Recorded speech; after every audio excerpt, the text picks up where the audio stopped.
Күнделік жазудың пайдасы. Қазір қағаз бен қалам көп пайдаланыла бермейді.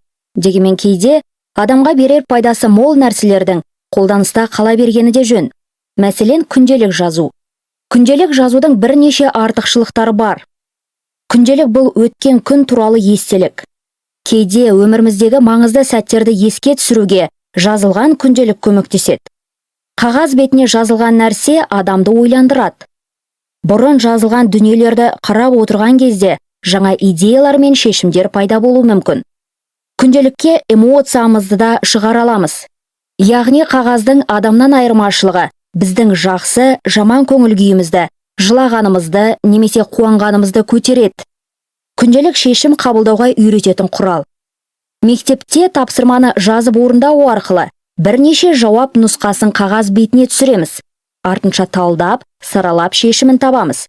Күнделікте дәл сондай шешім қабылдау кезінде бірнеше нұсқаны алдымызға тізіп, ішінен дұрысын таңдауға көмектеседі.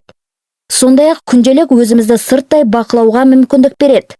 Ойды жазбаша түрде дұрыс жеткізе білуге үйретеді. Күнделіктің тағы бір артықшылығы мақсатқа жетуге жол бастау. Мақсаттарыңды күнделіктің бірінші бетіне жазып қойыңдар.